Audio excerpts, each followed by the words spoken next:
clock on the wall says 7 o'clock, so it is time for the May 3rd council meeting to begin. Good evening, councillors, staff, press, presenters, television and online viewers in Blind River. I would like to recognize in the spirit of reconciliation that the town of Blind River is located on Robinson Huron territory.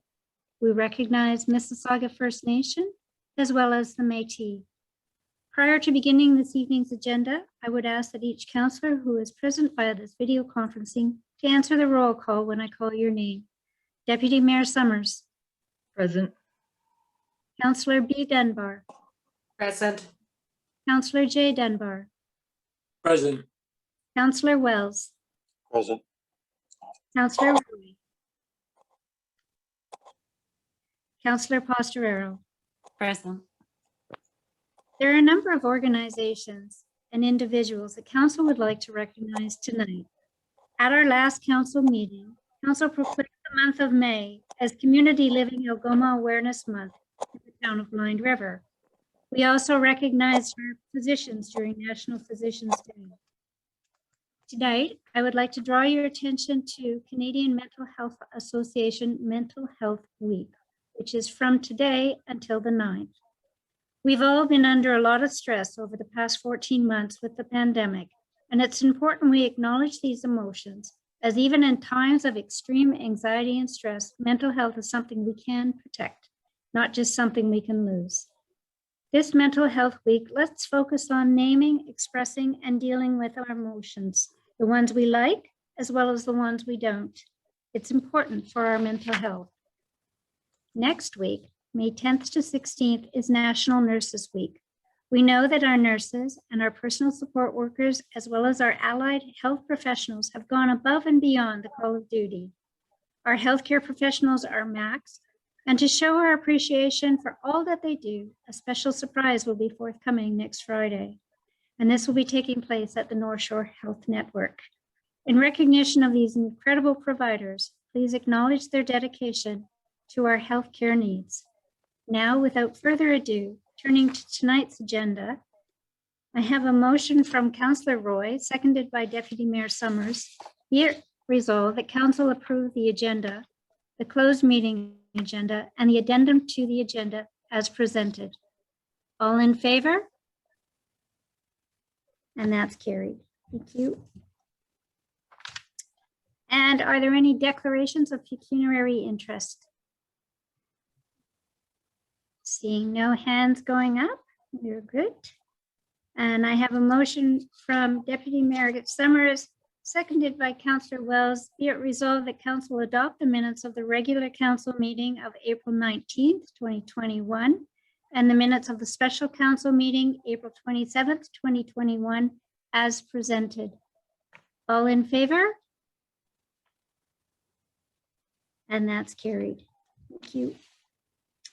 And is there any business that council wishes to discuss as a result of those meeting minutes?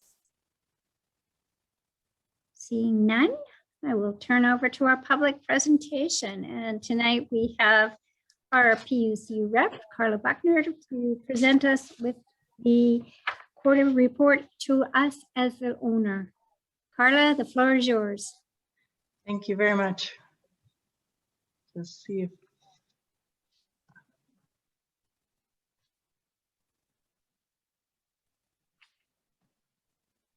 screen share here.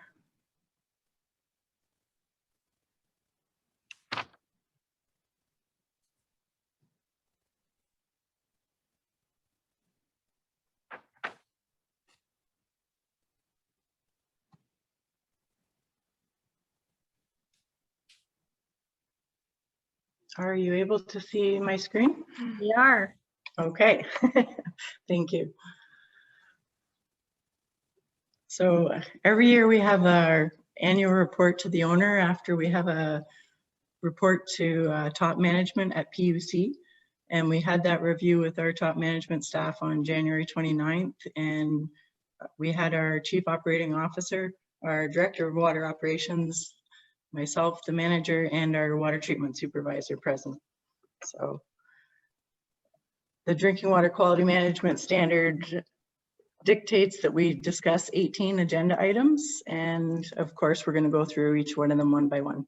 So for incidents of regulatory non-compliance, we had an inspection on September 30th by Patty's Drolet out of the Sudbury office, and 2 non-compliances were identified in accordance with sampling under Reg 170. There was a distribution sample and treated sample missed for a week. The samples were actually collected. It was our courier that failed to deliver them. And when the lab notified us, they were already expired. This typically in the past hasn't been something that would go into a compliance report. We reported it on the Monday after the event, and we had no way of catching up after that. So otherwise, the inspection was good, and there were 0 best practice recommendations as well. So we're very happy to report that we had no events of adverse drinking water quality through the year of 2020. And every year we have a risk assessment through QMS, and we identify each hazard from the raw water source all the way through each process in the plant to storage out to the distribution system to the consumers. So we had identified 7 vulnerabilities in 2020, and it was just based on events or occurrences that happened throughout the year. Each event is evaluated for the likelihood of it happening, the consequence if it does happen, and also the detectability. So we had raw water flow rate capacity. That's been on our agenda, as everyone knows, for a long time. We're hoping for, well, rehab is going to be scheduled this year, but we're really hoping for a raw water intake into the lake at some point in the future.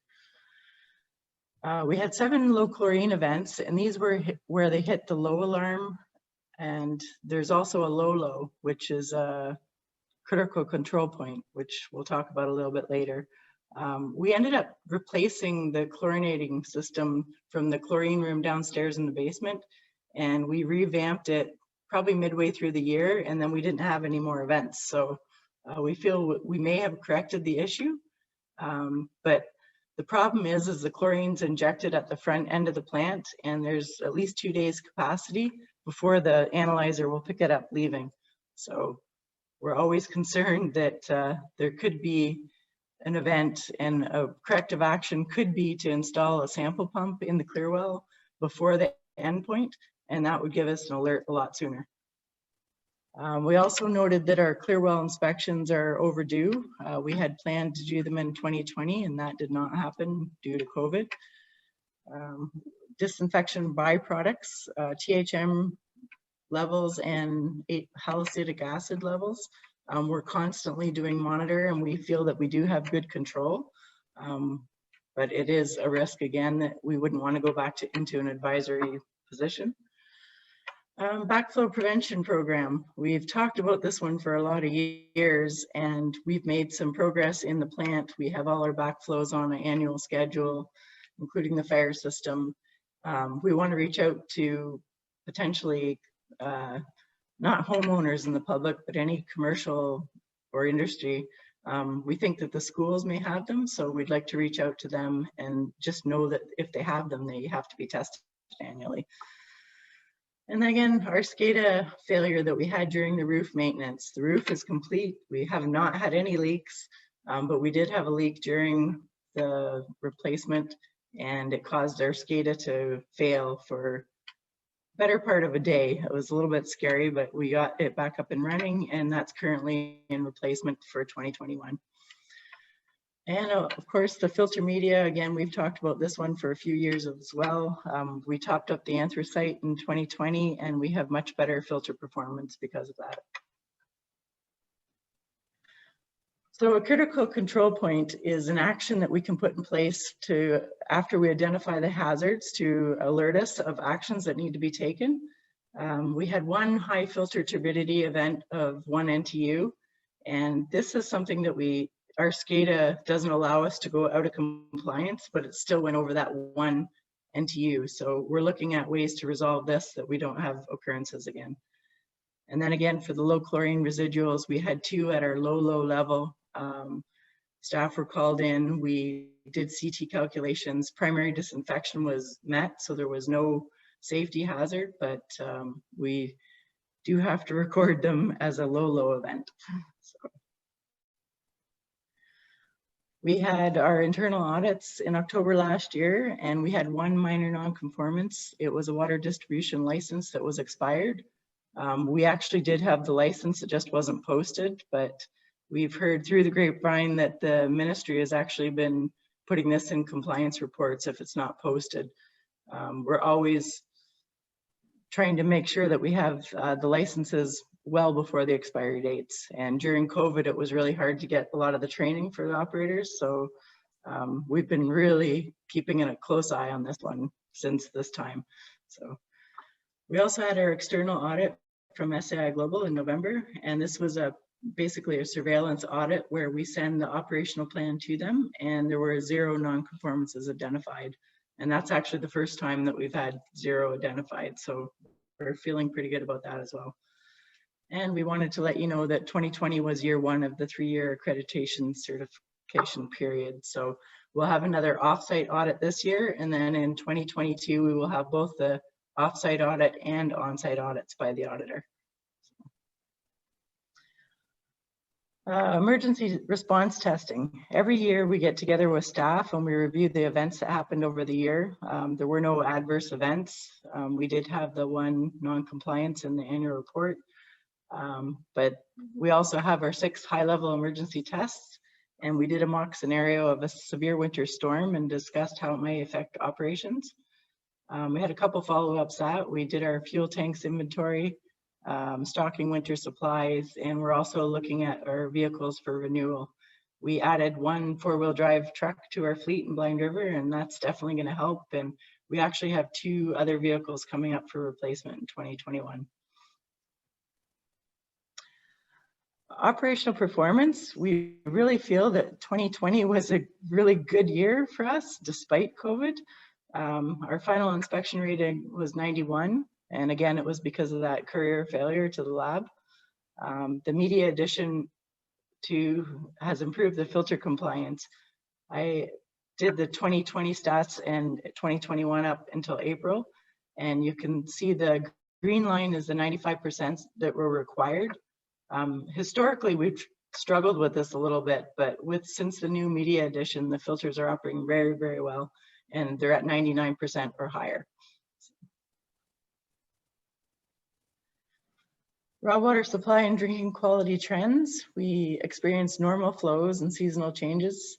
We are constantly monitoring raw water flows for quantity and for quality. We monitor monthly for TOC and THMs on the treated water. And we're also constantly stabilizing flow rates and retention times so that we know that we're not increasing the levels for disinfection byproducts.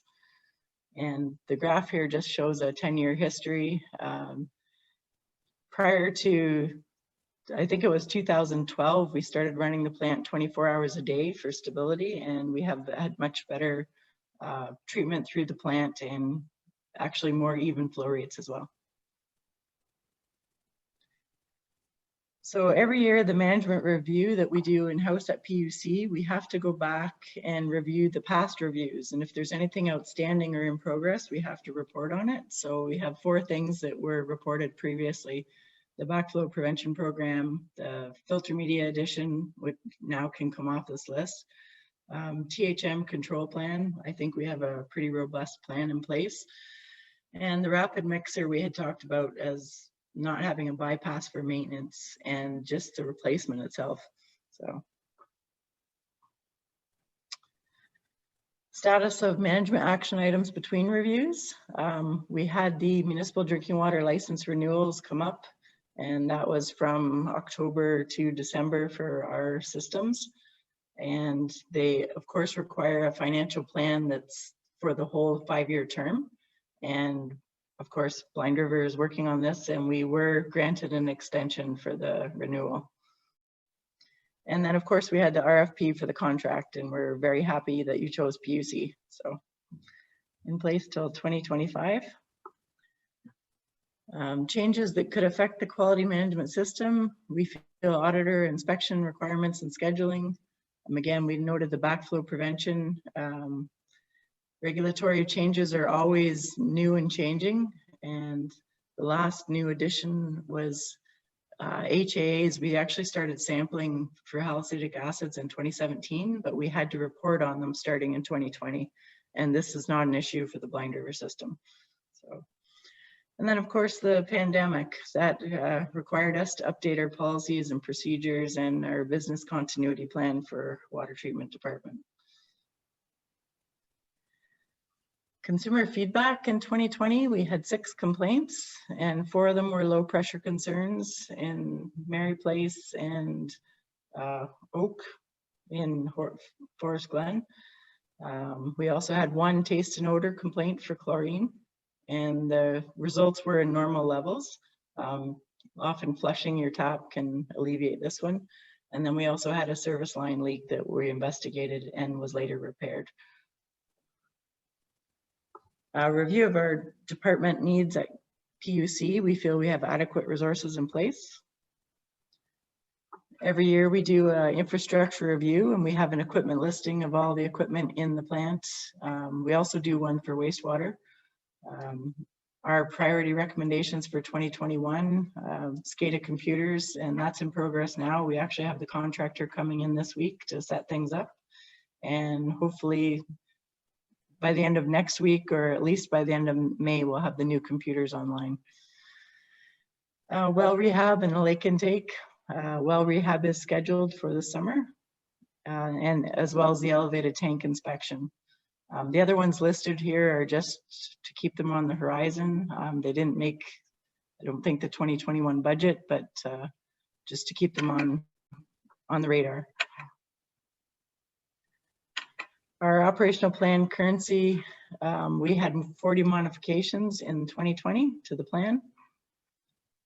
And again, we always implement staff suggestions. We have a computerized training system that they have to go on and review their SOPs and policies and procedures. And we had 5 comments that created new documents. We also take into account that all our reviews for sampling programs, risk assessments, internal audits, everything that we do, we take recommendations from staff to make improvements. New business, during our top management meeting, we did not identify anything in-house. You have the opportunity here if there's anything else you would like to see us report on, but that's everything that we have for 2020 year, unless you have any questions.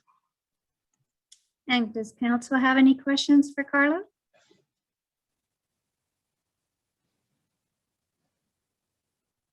I'm not seeing anyone, so everyone on the screen with the presentation up. So I'm assuming that there are no questions. I do have a motion on the floor from Councillor J. Dunbar, seconded by Councillor B. Dunbar. Whereas a requirement of the Ontario Drinking Water Quality Management Standard is the implementation of an annual management review of the drinking water quality management system. Therefore, be it resolved that Council accept the report to owner as presented by PUC Services Incorporated. Any items on this for discussion? And seeing none, all in favor of this motion? And that's carried. And Carla, thank you so much for making the presentation tonight. We really appreciate it. Thank you for having me. Moving on to the introduction and consideration of administrative reports. We have the capital project updates, and does council have any questions of administration on this report? Councillor Posterero? It's just more of a question on the presentation of the report. I thought that it had been requested if there was any changes that they might be highlighted, just to note that they're new. I'm just wondering if that had been done. I didn't see anything highlighted in a different color or italicized or anything. So I think that would be super helpful to notice new changes month to month. And Ms. Dent? Yeah, if council, through you, Madam Mayor, if council will look to the right side of the list, right before the notes, we've added an update date column. So as people make updates to the items, there is a date that they have updated the item. And Ms. Scott? Just to further elaborate on that answer, we chose not to highlight based on the AODA, and these reports are all public to our residents, and should anyone have color blindness, it would affect their reading of the report. So that's why we've added the date, just to be compliant. Thank you. And are there any other questions? Deputy Mayor Summers? I just want to say thank you for that. I did notice the update on the dates. I did also notice the color wasn't there, but thank you for the explanation. Okay. And moving on, 9.2. I have a motion from Councillor Jay Dunbar, seconded by Councillor Roy. Be it resolved that council approve, I'm ahead of myself. I'll start again. I have a motion from Deputy Mayor Summers, seconded by Councillor Wells.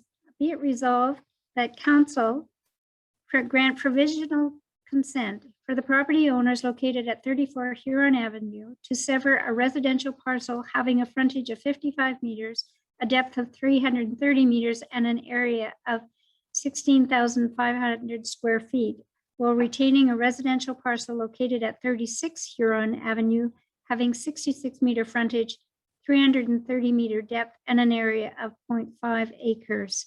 Discussion. Councillor Jay Dunbar. Thank you, Madam Mayor. Yeah, I just want to just clarifications on are those 55 and 66 meter frontages, or are they feet? There's something wrong here. Yeah, the motion speaks to 66-meter frontage and 55-meter frontage. Well, I don't think that's correct, Madam Mayor. I'm just reading the motion. I think Councillor Roy may have something to Yeah. add to this. No, I'm just going to agree with you, Jim. There's Councillor Dunbar. Should It's be feet. 55 feet Should be feet. because Yeah. there's no way that's 160 feet of frontage. That's crazy. Right. Yeah, yeah. Ms. Scott?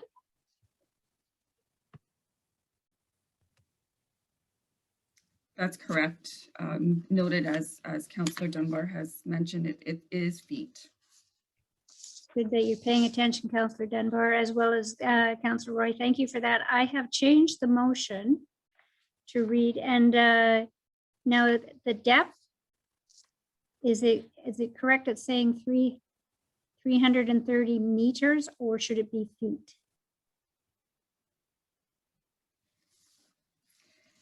In the report prepared, it does say meters. My suggestion to council would be to remove the description of the meters and the feet, as it's actually not relevant to the plan. We identify them as the lots.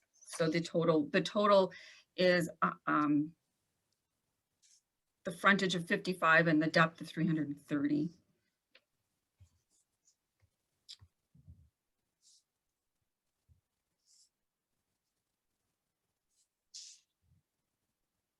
Okay, and I've changed the motion to reflect the 55 feet on both properties and 66 feet frontage.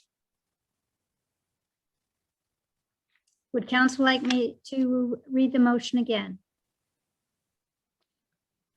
Be it resolved that council grant provisional consent for the property owners located at 34 Huron Avenue to sever a residential parcel having a frontage of 55 feet, while retaining a residential parcel located at 36 Huron Avenue having a 66-foot frontage and an area of 0.50 acres. Any questions? All in favor of this motion?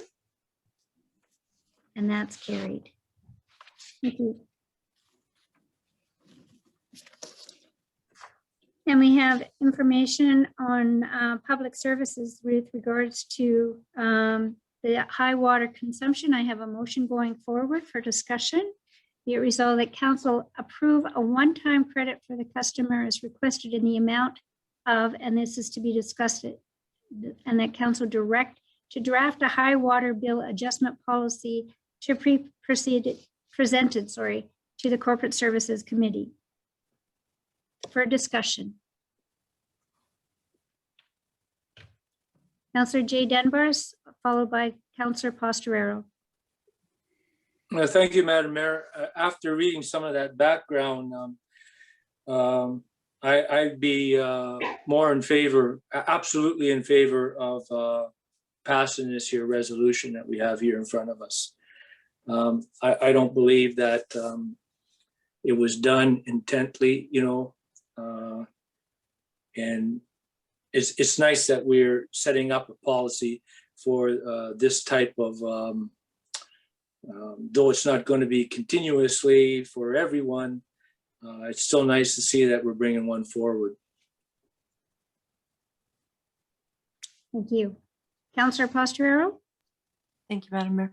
My question is, are there any limitations on this? Because in the document, there was limitations. They were discussed, such as only once in like 2 years and proof that it has been repaired, that it won't occur again. Are there any limitations on this? And Ms. Dent? Thank you, through you, Madam Mayor. So all of those constraints and restrictions will form part of the policy, but it will include things like a limitation to the number of high water refunds that can be applied for in a certain period of time, probably 1 or 2 every 10 years, be limited to residential customers only. It will have a maximum probably of $1,000 would be a cap.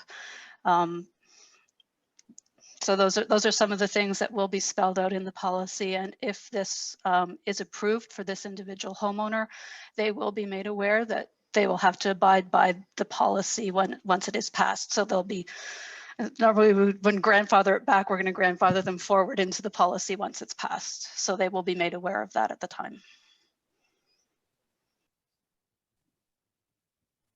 Thank you. Are there any other questions on this? Councillor Pastorero? Thank you. So just to follow up to that, so then you're mentioning a cap and the bill far exceeds that cap. So in this resolution would be looking at that $1,000 cap to assist them? Yeah, through you, Madam Mayor, I would recommend a that $1,000 cap be applied to this payment as well as what will go forward in the policy. If at some point we change that before the policy is passed and it goes up, we could always, if council decides that they want the cap to be $1,500, we could always go back and give them more if that's council's desire, but the policy will have in it a $1,000 cap.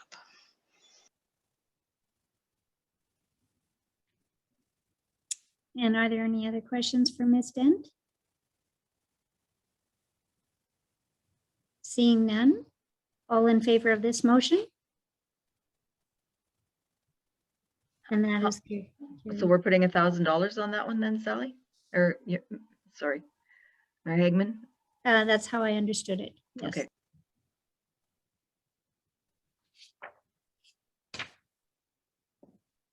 And from the Director of Public Services, the landfill expansion update. This is an information item. Are there any questions on that?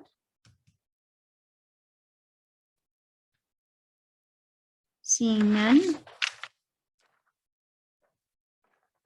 We have under the service delivery review, we have an update on the review status. And are there any questions on the service delivery review?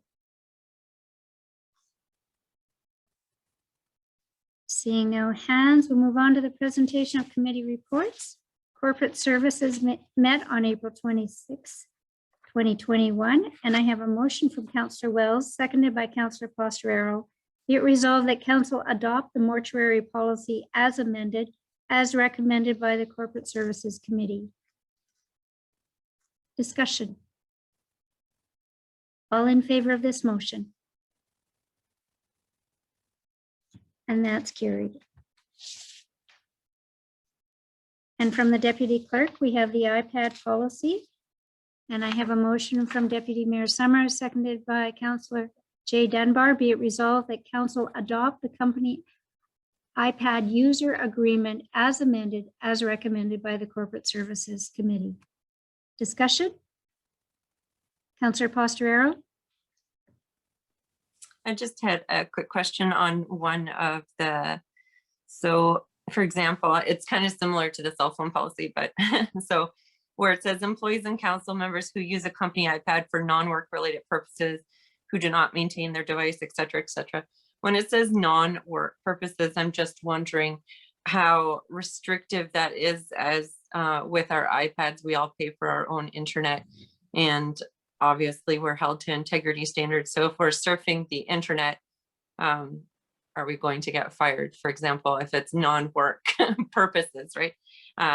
It's just saying anything non-work related. For example, right now, because I have so many devices that I have to carry on, I have on my iPad, I have my virtual classroom as well. So if I check in on my virtual class, am I going to get fired when I'm doing that on my own time and on my own internet?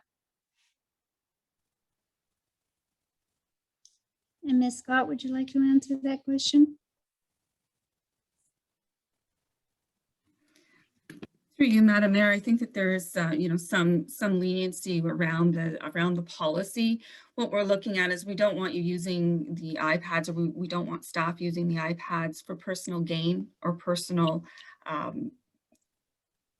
It's purchased by the taxpayers of Blind River, similar to the iPhone response that I gave. So we have to ensure that we're using it for municipal purposes, that we aren't taking it home and using it strictly for our business purposes or for personal use.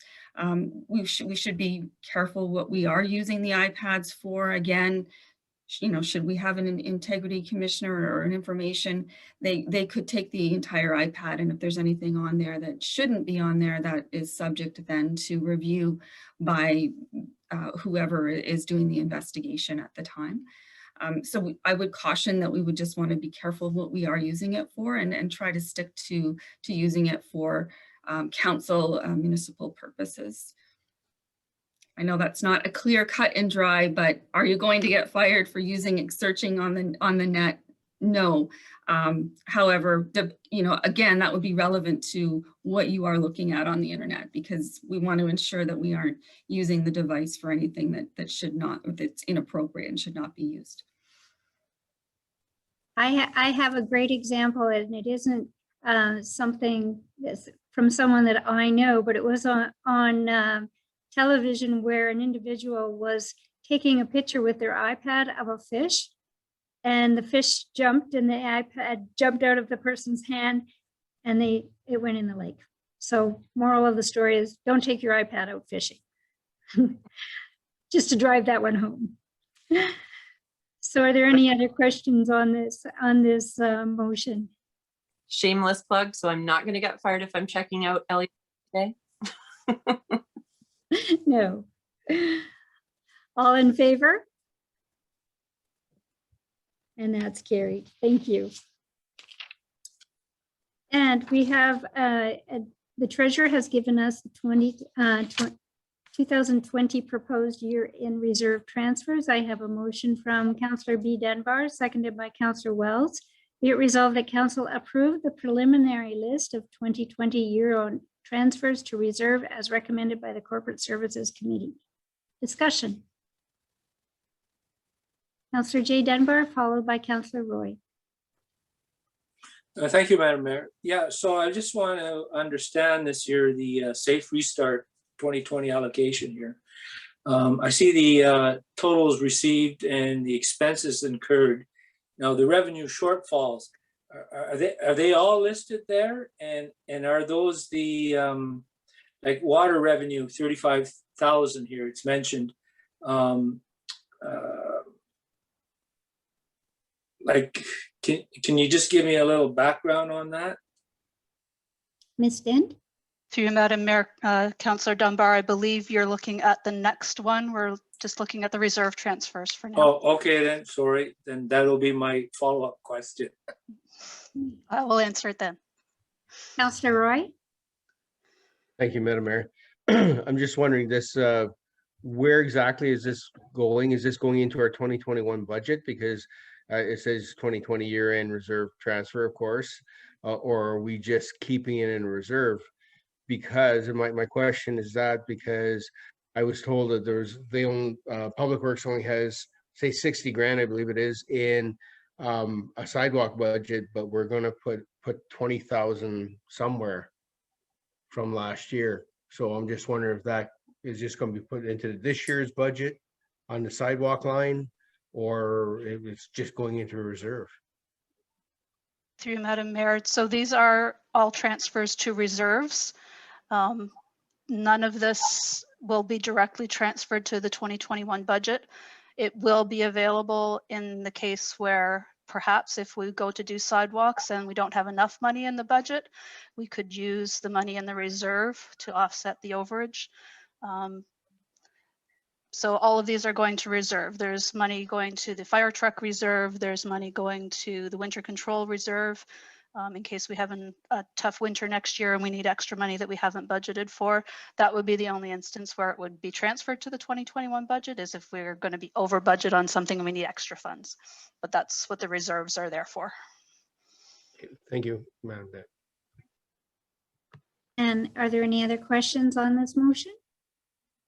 Seeing none, all in favor? And that's carried. Thank you. Moving on to the 2020 Safe Restart funding allocation. I have a motion from Councillor B. Dunbar, seconded by Councillor Roy. Be it resolved that Council approve the allocation of the 2020 Safe Restart funding as presented, and that Council approve the creation of a Safe Restart funding reserve, and that Council approve the transfer of the remaining Safe Restart funds to the reserve to be available to address any 2021 pandemic-related operating needs as recommended by the Corporate Services Committee. Questions, discussion? Councillor J. Dunbar. And just the explanation on the revenue shortfalls. Through you, Madam Mayor. So yeah, so I did go through all of the department revenues and determined which ones were below budget because of things that we had done in 2020 as a result of the pandemic. So there were no people downtown parking. So there was no parking meter fines, there was no parking meter collection. Our water and sewer revenues, we both of those, we reduced the amount that we were charging for water and wastewater last year. So our revenues came in below budget. So we're allocating Safe Restart funds to offset those lower revenues for our water and wastewater. Obviously the arena was closed, so they had shortfalls on their ice rentals and their hall rentals. The Palace Theater was closed. The marina revenues were down because people weren't allowed to be here, and the senior center. So I did go through each department and determined what was due to the pandemic and what was not. And if it was not due to the pandemic, it's not included on this list, but all of these ones were. Okay, thank you very much, Ms. Dent. Councillor Posterero. Oops, I already was on me. I was just wondering if our eScribe software, or if we had to spend the iPads, if that could have, anything that wasn't covered by the modernization grant, if there was anything over on top of that, could that not have fallen in this category because we were forced online and forced to go into the virtual realm? Through you, Madam Mayor. So yes, so we are expensing our Zoom costs. Those are part of our COVID-19 emergency purchase expenses. So it's included in that total. We do have $2,000 there for purchase of computers and iPads that were required to allow people to work from home. So some of those expenses are included. Is the eScribe expenses included in that? Because those are quite pricey. I did not include eScribe because we would be doing eScribe regardless of the pandemic.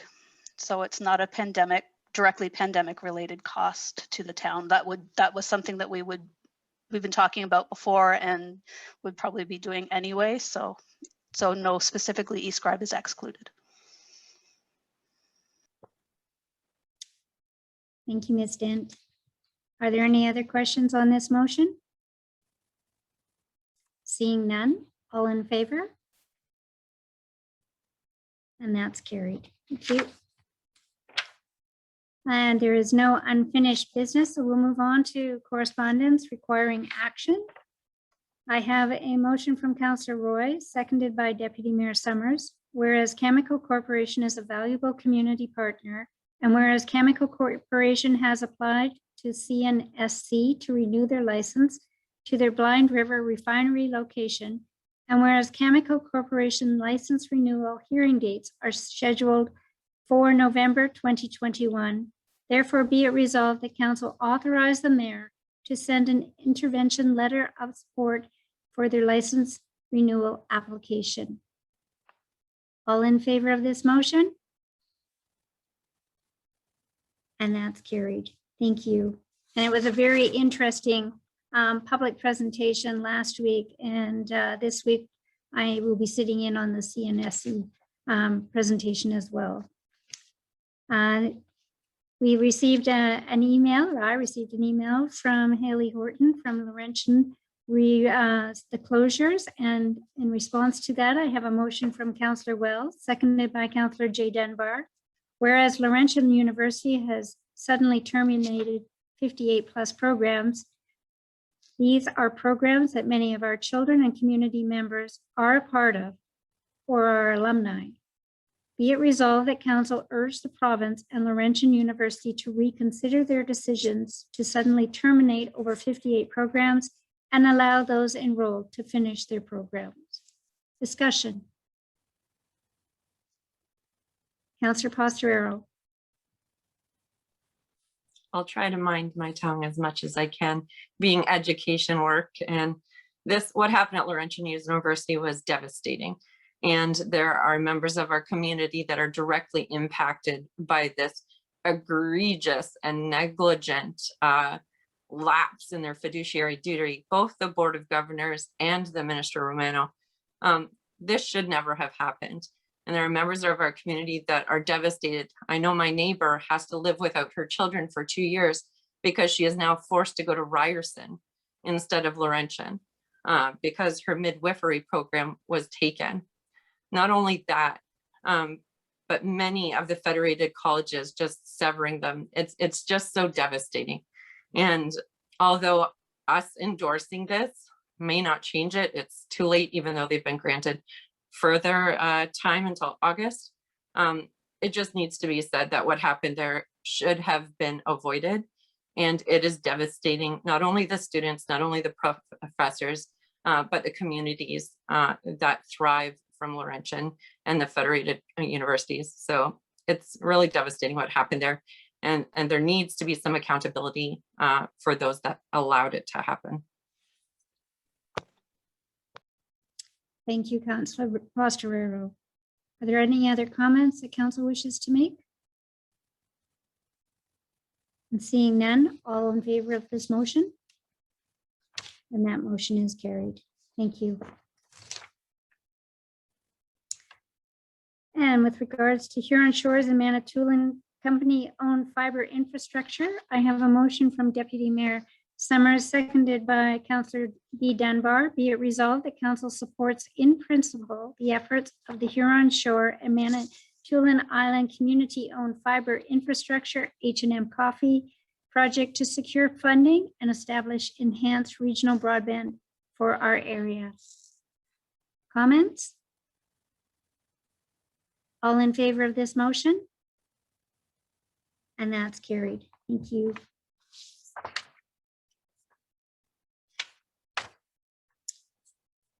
Next, we have a motion from Councillor Pastorero, seconded by Councillor Wells. Whereas Council hosts 2 public information sessions annually, and whereas Council has scheduled July 13th, 2021 as the next public information session, therefore be it resolved that Council is formally request the Ministry of Municipal Affairs and Housing present at the July 2021 information session.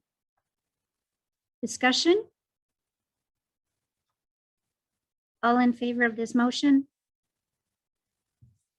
And that's carried. Thank you.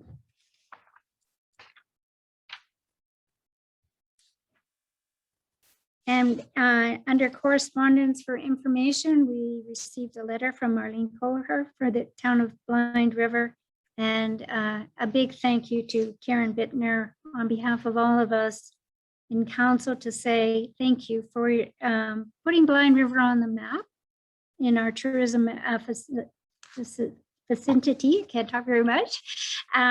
We are very proud of our community, and anyone who wants to go forward and be our ambassador, that's a great thing. Karen, as we know, has very great presentation skills, and I'm sure that she echoes the sentiment of all of us when she's making those presentations. So Karen, thank you on behalf of council. And under notices of motion, I received none tonight. So moving on to introduction and consideration of bylaws. Bylaw number 2124 is a noise bylaw. This is moved by Councillor Jay Dunbar, seconded by Councillor Roy. Be it resolved that council authorize the mayor and CAO clerk to sign bylaw 2124, being a bylaw of the corporation of the town of Blind River to control noise in the town of Blind River, was passed in open council this 3rd day of May 2021. Discussion? All in favor? Councillor Jay Dunbar?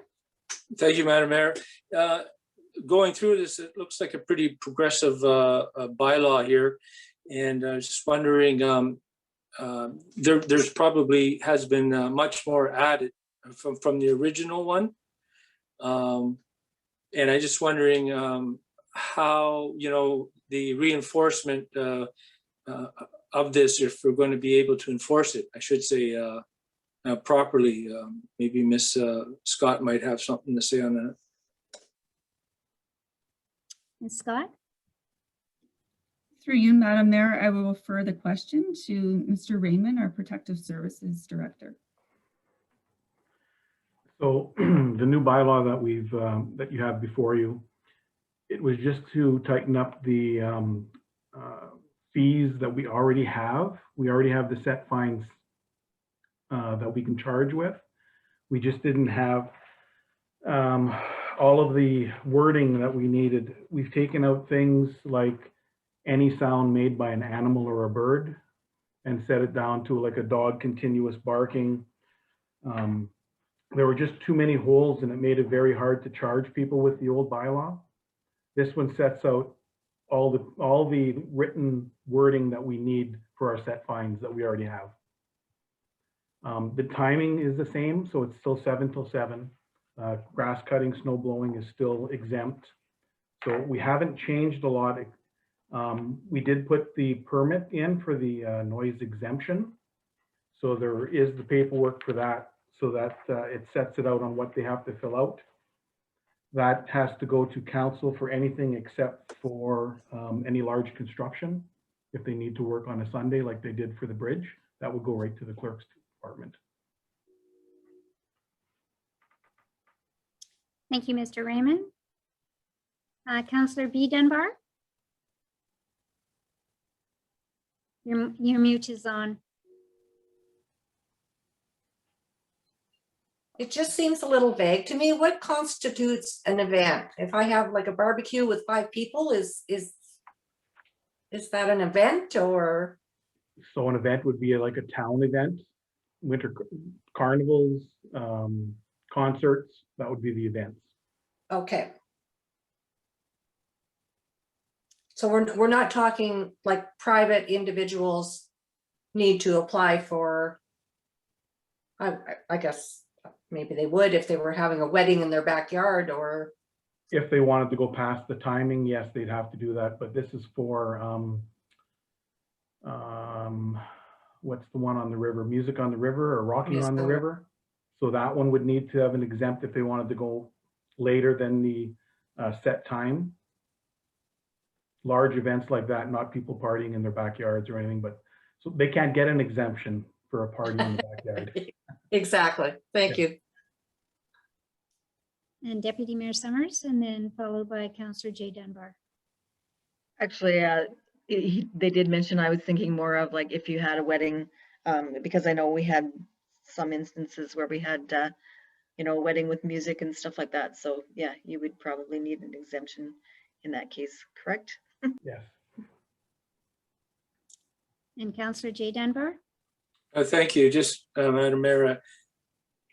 So these exemption applications, are they free? Yes.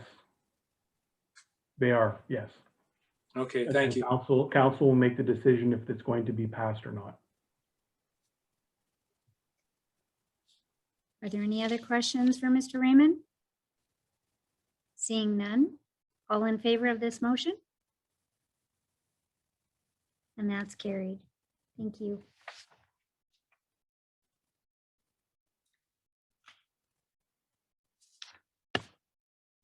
Lots of paper in front of me. And turning it now to the addendum of your agenda, we have a motion from Councillor B. Dunbar, seconded by Councillor Wells.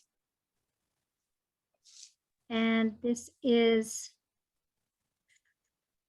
make sure I've got the right one here.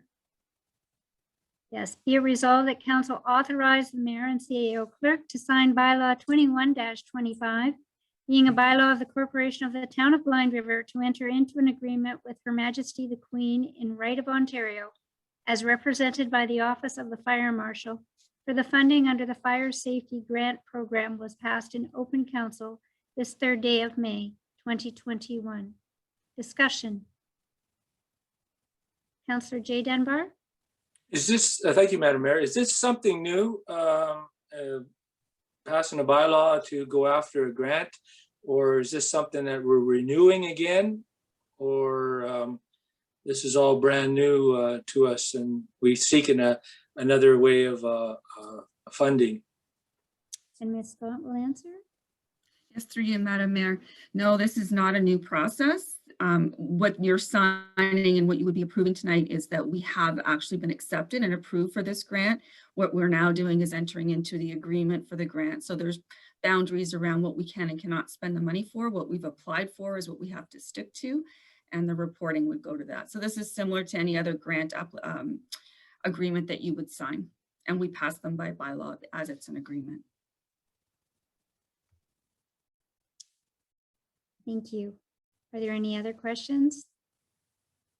Seeing none, all in favor of this motion? And that is carried. Thank you. And that concludes the public portion of the meeting for now. I do have a motion from Deputy Mayor Summers, seconded by Councillor Pastorero.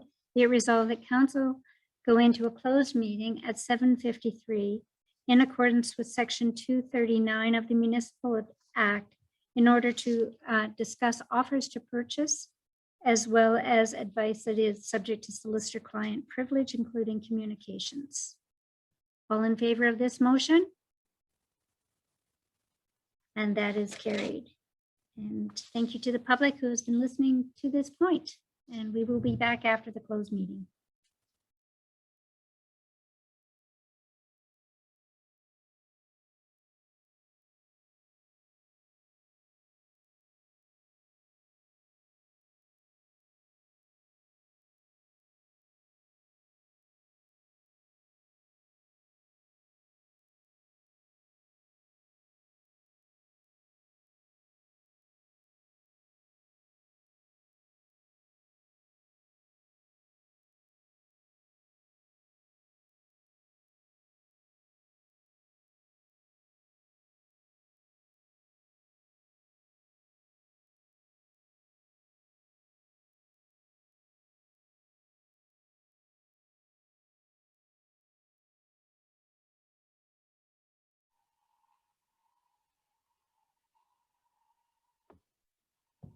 I'm so busy unmuting everyone else. I have a motion from Councillor Wells, seconded by Councillor Pastorero.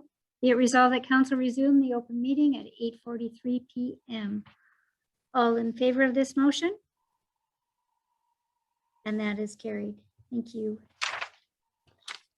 And during the closed session, council discussed or proposed or pending acquisition, disposition of land by the municipality, an offer to purchase. And also advice was given that is subject to solicitor-client privilege, including communications necessary for that purpose or legal advice.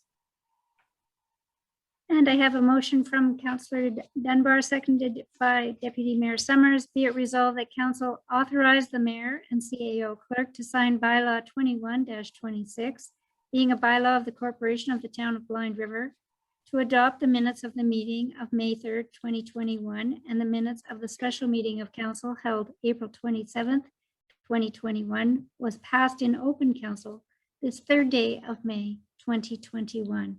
All in favor of this motion? And that's carried. Thank you. And last but not least, I have a motion moved by Councillor B. Dunbar, seconded by Councillor Wells. Be it resolved that council adjourn at 8:44 PM. All in favor of this motion? And that is carried. Thank you, council. Have a great evening, and thank you to the public as well.